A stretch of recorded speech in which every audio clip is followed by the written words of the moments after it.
Welcome to the High School Huddle on the Dodge Sports Desk at Opupco Studios. My name is Brandon Chapman. I'm joined by Ryan Aber. He's the boys basketball beat writer for the Oklahoman. All the district pairings are out.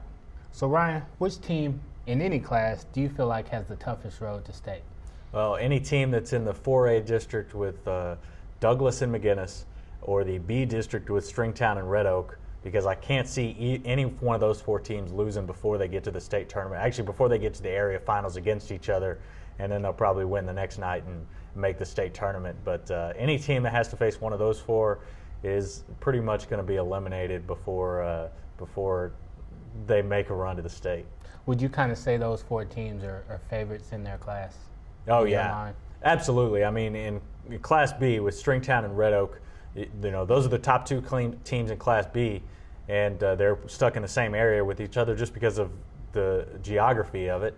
And in 4A, there is a couple of other teams that could challenge for state titles, but McGinnis, with the tradition that they've had, the titles that they've won recently, and Douglas is one of the top teams in the state as well.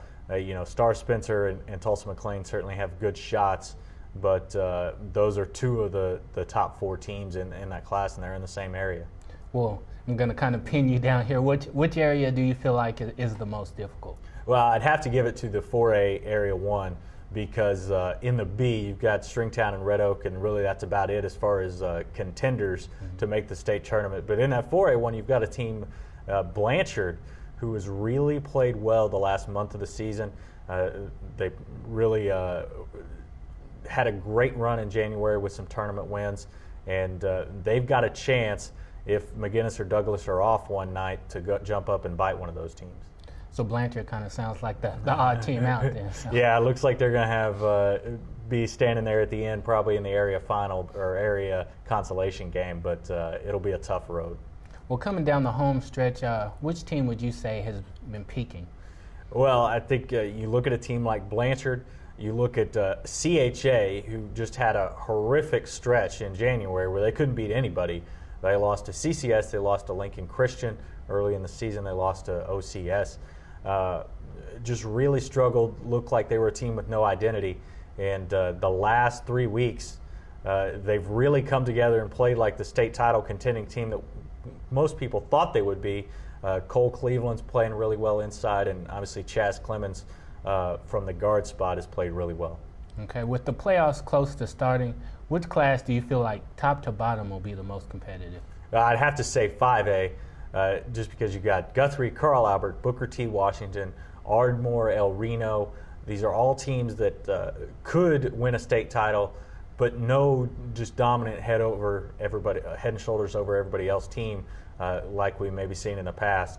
And that'll be an interesting state tournament to watch once it gets here, because you have 8 teams that probably all of them have a legitimate shot at winning a title.